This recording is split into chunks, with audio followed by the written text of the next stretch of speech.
กราบสบายดีสวัสดีครับผมสวัสดีครับพ่อแม่พี่น้องสองฝั่งไทยละเนาะยินดีต้อนรับทุกทางเข้าสู่ซองคำจุนแนลเส้นเก่าเส้นเคยได้พี่น้องเด้อกับบาคำจุนกับไปเห็นโอ้โหพี่น้องเลยสนั่นออนไลน์สนั่นโลกโซเชียลเลยในตอนนี้สปปลาวเฮาเนาะพี่น้องเนาะก็เนื่องจากว่าบาคำจุนได้เฮ็ดคลิปก่อนเนาะพี่น้องเนาะคลิปเกี่ยวกับ BRT ของประเทศลาวเฮานั่นเองเนาะพี่น้องเนาะว่าเพิ่นคือมีนักธุรกิจเพื่อนใดออกมาวิจารณ์หรือว่ามาออกความคิดความเห็นนะพี่น้องเนาะเกี่ยวกับ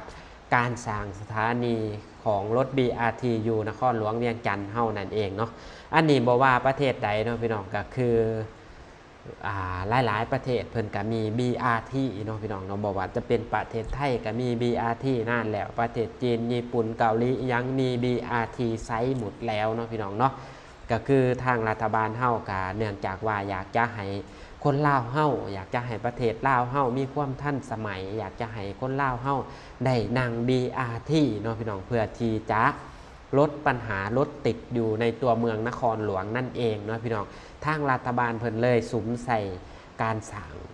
โครงการนี้ขึ้นมาเนาะก็คือโครงการ BRT ในตัวเมืองนั่นเองเนาะพี่น้องโดยที่จุดประสงค์ในการสร้างก็เพื่อจะลดปัญหารถติดในนครหลวงนั่นเองเนาะพี่น้องแต่ตรงกันข้ามพี่น้องคือหางเสียงจากประชาชนเนาะอยู่บริเวณนครหลวงหรือว่าหางเสียงจากประชาชน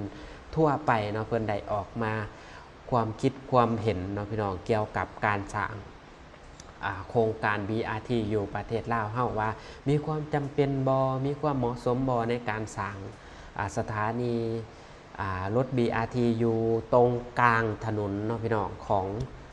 ในตัวเมืองของลาวเฮานี่เนาะสร้างสถานีอยู่ตรงกลางถนนนั่นเองมันสิเหมาะสมบ่เนาะเพราะว่าถนนของสปปลาวเฮาเป็นถนนที่แคบเนาะพี่น้องเป็นถนนที่บ่หลายเลนเนาะพี่น้องเนาะก็คือเพิ่นได้สร้างเสร็จไปที่เรียบร้อยแล้วพี่น้องเนาะแล้วก็สร้างขอบทางของ BRT เนาะพี่น้องสร้างขอบไว้เนาะให้เฉพาะรถ BRT วิ่งเท่านั้นเนาะในบริเวณซ่องเฉพาะ BRT นั่นเองเนาะพี่น้องแต่ปรากฏว่าพี่น้องโครงการนี่เนาะซึ่งว่าทางโครงการเพิ่นกะได้ออกมาว่าจะตามแผนเนาะว่าจะเปิดให้บริการแล้วก็ทดลองวิ่งในเดือนกันยายนเนาะพี่น้องต้นเดือนกันยายนเนาะเพื่อนกะได้ทดลองวิ่งเนาะพี่น้องเมื่อ 2-3 วันที่แล้วนี่เนาะพี่น้องปรากฏว่าเนาะพี่น้องการทดลองวิ่งของ BRT คณะนี้เนาะก็คือปรากฏว่าทางหน่วยงานที่เกี่ยวของเนาะเพื่อนกะได้แนมเห็นได้มองเห็น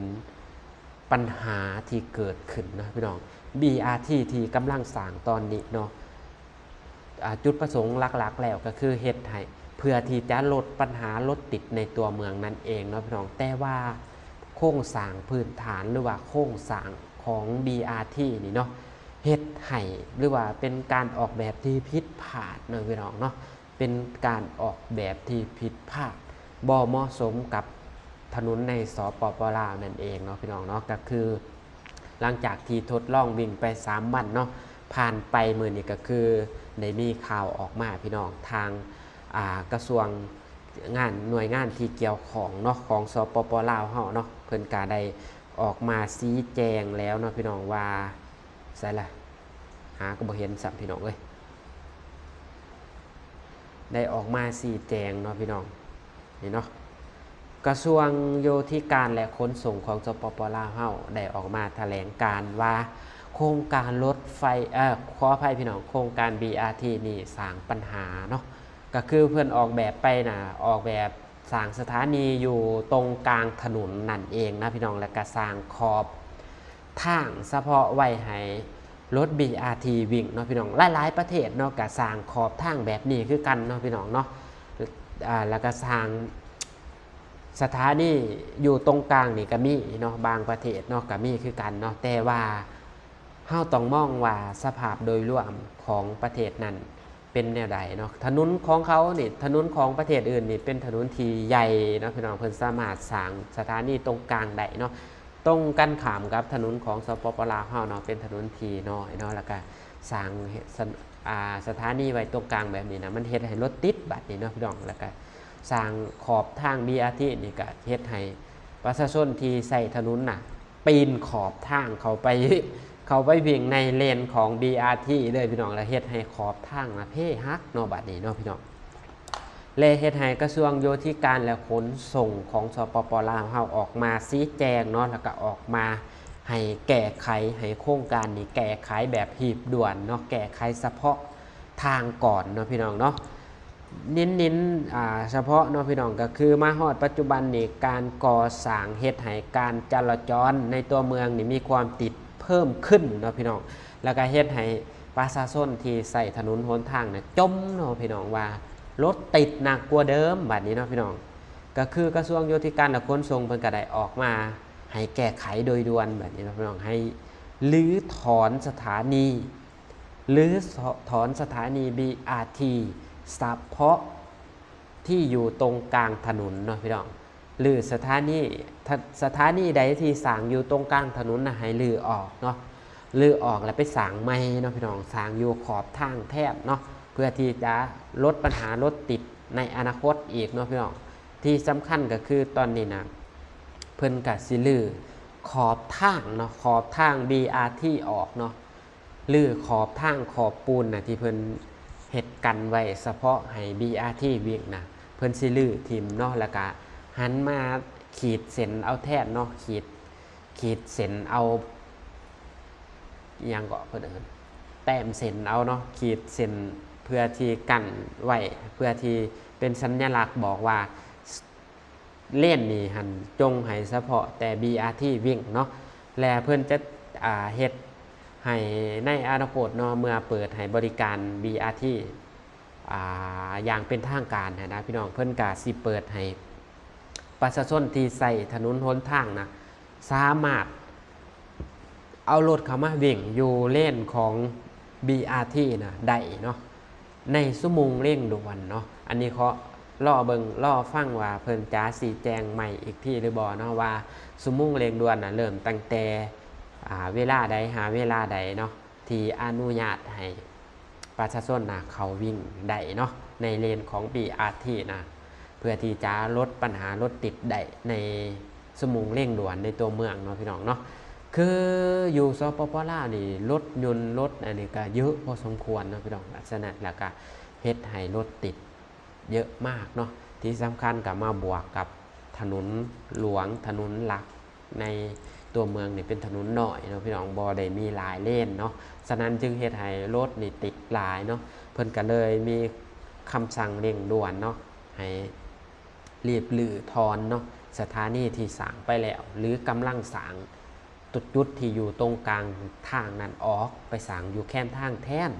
แล้วก็รื้อขอบทางของ BRT ออกหันมาแต้มเส้นเอาแทนเนาะนี่แหละเนาะ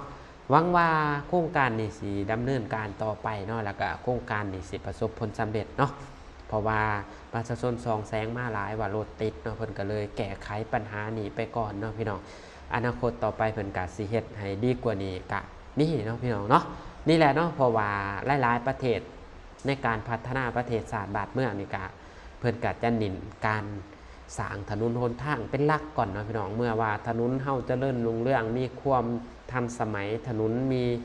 ควบคุมทั่วประเทศนี่ก็สิเฮ็ดให้ธุรกิจเฮาเดินรุ่งเดินง่ายเนาะเฮ็ดให้เศรษฐกิจในภายในประเทศน่ะสามารถขนส่งสินค้าสามารถเฮ็ดให้กระตุ้นเศรษฐกิจในประเทศนั้นมีการเติบโตหรือว่าเจริญก้าวหน้าให้ทันประเทศอื่นเนาะนี่แหละเนาะพี่น้องเพิ่นจึงว่าเนาะถ้าคิดจีบพัฒนาประเทศชาตินี่ต้องเน้นการพัฒนาโครงสร้างพื้นฐานก่อนเนาะก็คือระบบขนส่งนี่แหละเนาะเป็นหลักเนาะเพราะว่าเส้นทางนี่ถ้าว่าทางลักหรือว่าทางหลวงที่เสื่อมต่อกับชายแดนหลายๆจุดนี่มีความแบบ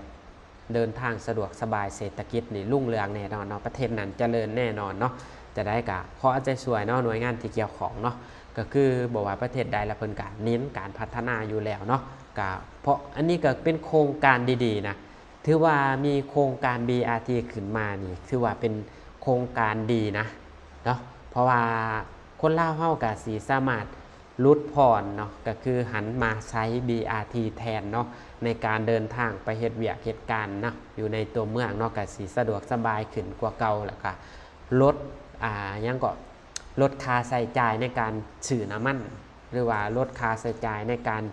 ขับรถมาเองเนาะเฮาขับรถมาเองนี่ก็คือจะมาเสียค่าจอดอีกเนาะแต่นี่สมมุติว่าคือว่าแหละเนาะเป็นสมมุติว่าเนาะเฮามาหันมาใช้รถ BRT นี่ก็จะเป็นการดีเนาะแล้วก็เป็นการที่ช่วยเหลือรัฐบาลอีก